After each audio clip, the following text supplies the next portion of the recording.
our subject this evening. And no personal ones about my wife along those lines. Just walking out, isn't he? Walking out. Guilty conscience. Guilty conscience.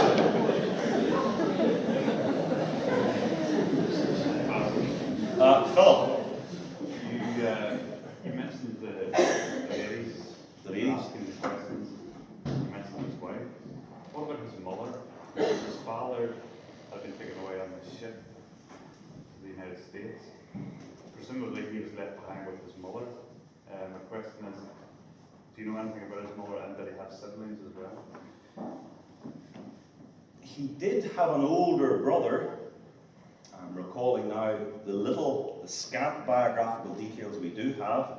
And if I recall correctly, his brother thought that his younger brother showed great signs of grace and interest in the truth, and reckoned that he should seriously consider the ministry. About his mother, all I recall, because there's little known, is that she was a godly woman. What intrigues me about his family life is how he came to marry this woman, the one he did. I just don't know about that at all. The sources don't say. Julian. Presumably, this John Locke and James Alness, as individual men, had a lot of influence in Scotland at that time. That's interesting. John Locke had influence in Scotland because John Locke was a very learned man. And now we're moving into the English Enlightenment and the Scottish Enlightenment. He had a lot of influence, especially in the more learned centres. James Fraser, being based in Alness in Rossshire, was ecclesiastically in a backwater. You could say, and even Scots would have said at that time, perhaps, that he was in the back end of beyond. And what amazes me is that in his little country parish, that he was reading such heavy works, keeping abreast of that sort of theological literature, and was a profound enough scholar that he could answer them in their own terms and put them to the sword too.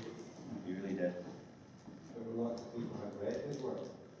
Lots of people have read Alness's work. Yes, it was a much read work in later times, and so, as John MacLeod says, a classic in Scottish theology, and one of the other sources mentioned, widely influential. Yep. And that was why I cited some Scottish and English and American commentators who read it and been impressed by it. Yep. Any other thoughts or comments? Dale? Not a question, a comment. It was so interesting for me to learn that John Locke spent time in Holland and both influenced and was influenced by the Arminians. And it immediately called to mind for me the common bit of wishful thinking among American conservatives that our country is a Christian country, which is nonsense to begin with, because most of the founding fathers were deists. But even if you're willing to make the stretch that our nation is a Christian nation, then it is, if it's influenced by Locke, it's an Arminian and Pelagian nation. And that was just fascinating. Yes. I too am very interested in the exchange of ideas. It was striking to me that it happened to be a dictionary of philosophy that mentioned this connection between the Arminians and not some theological work tracing the origin of his ideas, or at least the reinforcing of his ideas. Right. Locke, the Arminians in the Netherlands, is a fascinating connection. Yeah, because Locke's idea of the tabula rasa is classic Pelagian. Yes, very close to the idea of the Pelagians that were born into this world neutral, and that it's not in any way nature, it's entirely nurture. So that, and this is the basis of secularism and secular education theory, that if only you can teach the children enough, if only you can teach them the right things, if only you can teach them early enough, they will turn out to be virtuous citizens, because man is perfectible. And if we can discipline, though never with any sort of corporal discipline, if we can discipline and direct them, then we can bring man to a higher level. But it's all about putting people in a good environment. That's so much of modern society, public education, for example, is obviously pelagian. Because it's all about, if we put people in a good environment, they'll turn out to be good people. Definitely, very well put. Sam and then John. Maybe you touched on this subject, but what exactly, with all these liberal attacks on the true doctrine, did James Fraser decide to write particularly on this subject? Do you know? None of the material that I found on him, his own work or the biographical notes, specifically said. I hinted in my paper, because I think it could hardly have failed to dawn upon him, that others were dealing with other aspects. And I think for us at this conference, and professors have brought this out well too, we don't usually think about the assaults on our sanctification by way of false doctrine and the proper response to it. And I think Fraser saw a lacunae, but that's just intelligent guesswork, because we don't have a lot of biographical details. Sam wants to follow up, yeah? How did people discover his work? I mean, with him being in the backwater and all this? His manuscript was there after they died, as is the case with any deceased. They went through it, they saw this was prepared for publication, and then with a huge sigh of relief, one assumes they discovered that it was legibly written, with hardly an emendation, hardly needing any proofing. I mean, Reverend McGowan and I hear that and we think, wonderful, wonderful, because we have to edit the British Reformed Journal. Wonderful, a document coming that needs hardly any proofreading. And I think they probably took that document and thought, let's run to the press as quickly as possible. This needs so little work, we can get this thing out to the reading public. That's at least how I envisage it. John?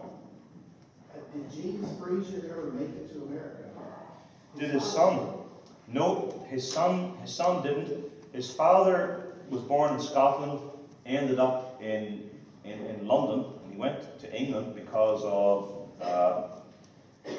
Charles II, who was a Romanizing and Stewart monarch. Pressure, killing times, difficulty in Scotland. He thought it'd be a bit safer. His father went, so he thought it'd be a bit safer. Then went to London, and then got into hot water. Then went back to Scotland to another castle via Edinburgh. Then he goes to New Jersey. Then he goes north to Connecticut. Then he sails back to Scotland. So there's quite a bit of movement there. But the son, born in Alness, lived the first 11 years there, then 15 years later, for the next 15 years went with his father. His father's dead, but he would have moved along, we're not told much about them. And then back in Alness. So his journeys were really, really limited. I mean, is there anybody here who spent 54 years of their life in the one house? As I said, I'm assuming that the manse, Richard Holt, 54. How many years, Richard? I wonder how many years. But all your life. All your life in the one house. Yes. And you probably can tell what every sound and sigh means and where it's coming from in your home. My mother reckoned she could. Any sound in the house, she knew what it was and where it was coming from. And she didn't spend all her life in one house. But maybe that's just a woman thing. That wasn't deprecation, by the way, in case anybody thinks that. That's Marco. Yeah, you said that the exegesis of John Locke of Romans is similar or very similar to the interpretation that N.T. Wright gives or makes of Romans. More of a clarification here. I said the similarity lay not in that they were saying the same things, but they were proposing a radical overhaul. You know, Locke's view, if it had been right, would have been, you know, Luther, the Reformers, totally wrong. His view of Romans 5, 6, and 7, they're the passages we're focusing on now. Whereas, if you read a commentary by N.T. Wright or anything he's written about the book of Romans, I mean, it nearly makes your head spin. You think, what the world is this man talking about? It's the same radical revisionism. So what N.T. Wright is doing with his reconstruction of Romans and reconstruction of Christian theology, John Locke was doing something very similar.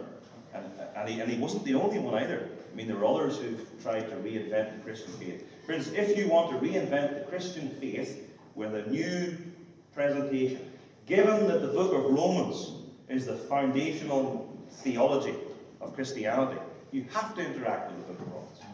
There's no other way to do it, really.